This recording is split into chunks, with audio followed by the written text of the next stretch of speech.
Donc bonjour à tous, on se retrouve pour une nouvelle vidéo sur le chapitre 3 sur la Seconde Guerre mondiale, une guerre d'anéantissement. La problématique du chapitre et donc de la vidéo, pourquoi la Seconde Guerre mondiale est-elle une guerre d'anéantissement? En première partie, on avait vu en classe que c'était une guerre qui était à l'échelle du globe. On retrouvait notamment un point de départ, l'Europe avec l'invasion par l'Allemagne nazie de la Pologne. On avait identifié que ça passait par le couloir de Danzig. Le 1er septembre 1939, le premier coup de canon de la Seconde Guerre mondiale est donné. Ainsi, en réaction, la Pologne est attaquée, donc l'Allemagne reçoit une déclaration de la guerre de la part de la France et du Royaume-Uni. Mai 1940, l'Allemagne attaque par la Belgique et la Hollande. L'Allemagne attaque cependant par les Ardennes la France, alors que la France avait envoyé ses troupes vers la Belgique. C'est ce qu'on appelle la tenaille. Ce qui va se passer, c'est que, on le verra pour le chapitre suivant pour la question de la France, là on va vraiment se centrer sur ce conflit mondial. On va avoir deux alliances qui vont s'opposer. Les alliés, le Royaume-Uni, l'URSS, la France, et ensuite l'URSS à partir de 1941. Et ensuite, en face, on a l'Axe, l'Allemagne nazie, l'Italie fasciste et l'Empire du Japon. Ces deux alliances vont s'affronter et on va avoir notamment deux phases vraiment sur ce conflit. Tout d'abord, les victoires de l'Axe et ensuite les victoires des Alliés, ce que nous avons ici. On va avoir un tournant qui est cette fameuse bataille de Stalingrad. Nous allons y revenir. La fin de la guerre est en Europe, notamment, est marquée par le 8 mai 1945, c'est la fin de la guerre en Europe. Pourtant, on parle bien d'un conflit mondial. Donc, c'est un conflit qui va avoir lieu notamment avec des combats sur les mers et même sous les mers, et les océans, sur les continents, les différents continents allant de l'Afrique à l'Asie, dans lequel nous allons en reparler. Les États-Unis, eux, entrent en guerre finalement beaucoup plus tardivement, avec notamment l'attaque du Japon sur Pearl Harbor qui a lieu le 7 décembre 1941. C'est une attaque surprise de la part du Japon qui va causer près de 2500 morts et 1500 blessés. Une petite photographie pour illustrer, c'est le bombardement, c'est une base navale qui est attaquée. Et ça marque l'entrée en guerre des États-Unis dans ce conflit. Pourtant, au début de ce conflit, il y a un pacte de non-agression entre, justement, l'URSS, d'un côté, et l'Allemagne nazie d'Hitler. Pourtant, Hitler attaque le 22 juin 1941 l'URSS. Donc, les troupes nazies vont aller très loin dans l'URSS, mais nous allons avoir justement une bataille, c'est Stalingrad, et c'est l'exemple que nous allons utiliser pour montrer ce qu'est une guerre d'anéantissement. C'est une bataille décisive puisque Hitler fait le choix d'attaquer cette zone-là pour le pétrole et aussi le côté, bien évidemment, symbolique, la ville de Staline. C'est une guerre totale. Rappelez-vous, guerre totale, nous l'avons vu dans le chapitre 1, c'est une guerre qui mobilise tous les territoires et toutes les populations.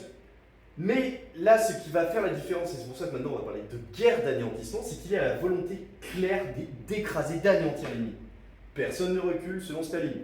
On parle notamment, nous l'avons identifié dans ses discours, jusqu'à ce que la dernière goutte de sang ne soit versée. Donc vraiment, il y a l'idée d'aller jusqu'au bout.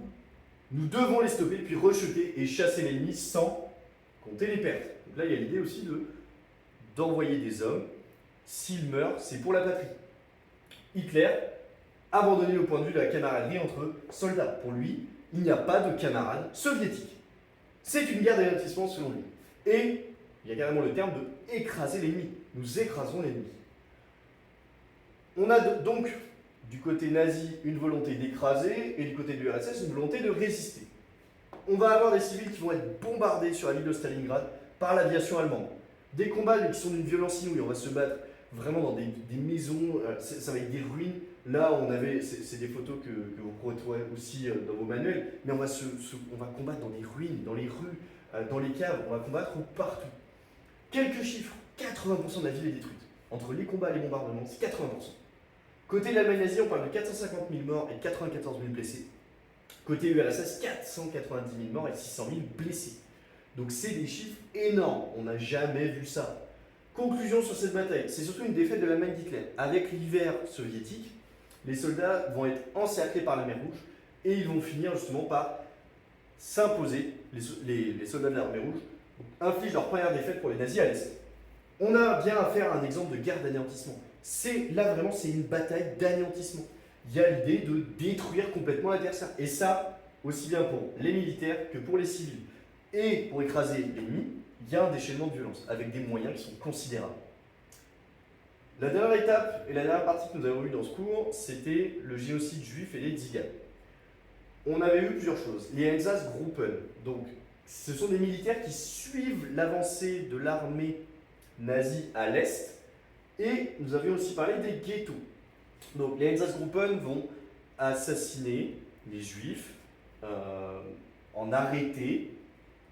Au début de ces massacres, ce sont tout d'abord les hommes qui sont ciblés, puis progressivement, ce sont les hommes, les femmes et les enfants qui sont assassinés. Les ghettos vont être mis en place, notamment on avait parlé du ghetto de Varsovie. Ce sont des quartiers où on va enfermer les juifs et leur interdire de sortir avec des conditions de vie qui sont extrêmes.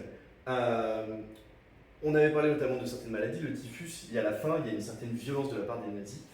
Mais nous avions également abordé la conférence de Wannsee, 24 janvier 1942, où on va avoir le terme de solution finale qui va être prise avec la décision de l'extermination des Juifs d'Europe.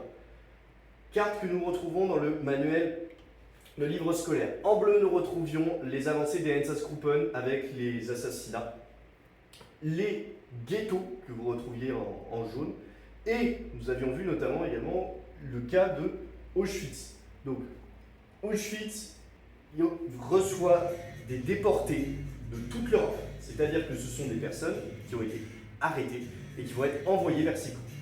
Il y avait, vous l'avez identifié avec notamment les interviews de Tal Brugman et les photographies de l'album d'Auschwitz, une sélection, c'est-à-dire que d'un côté, les personnes aptes à travailler, c'est-à-dire des personnes qui rentreront dans le camp, des hommes, mais aussi des femmes, et de l'autre côté, les personnes qui ne sont pas aptes à travailler. Ces personnes-là vont rentrer justement dans le centre de mise à mort directement, où elles vont être assassinées, puisque le centre de mise à mort, c'est un espace clos et organisé qui est destiné à l'assassinat de populations européennes, juifs et tziganes. Tandis que le camp de travail, les personnes rentrent dans le camp. On a dans tous les cas des assassinats de masse, avec les camps de travail des conditions de vie effroyables. On les fait travailler sur des cadences infernales, des travaux physiques, avec peu, voire pas de nourriture, dans certains cas. Au total, on parle de plus d'1 million de morts dans les centres de mise à mort et les camps de travail. On avait vu également qu'il y avait d'autres camps de concentration en Europe, Dachau, Buchenwald, et les centres de mise à mort, on avait abordé la question de Treblinka, Sobibor, où là, justement, les personnes qui étaient déportées étaient directement assassinées. Au total, j'ai dit 1 million de morts, c'est vraiment pour Auschwitz. Au total, durant le génocide, on parle de 5 100 000 juifs assassinés avec 240 000 tziganes. C'est le terme de choix que vous pouvez retrouver, signifie justement génocide juif en hébreu. Le bilan de la fin de la guerre, eh bien, on a un débarquement le 6 juin 1944 sur les plages de Normandie. Petite photographie justement tirée d'Hérodote, très célèbre, où on va avoir justement le débarquement de troupes alliées qui marque le début justement du débarquement et de l'arrivée de ces troupes. Le 8 mai 1945, c'est la fin de la guerre en Europe, mais on a encore des combats en Asie. Au bout de ce conflit, nous allons avoir 2 bombardements, Hiroshima et Nagasaki, le 6 août et 9 août 1945. Ce sont des bombes atomiques, des bombes qui n'avaient jamais été utilisées, c'est le projet Manhattan. Toute la préparation et justement l'idée de faire une bombe atomique.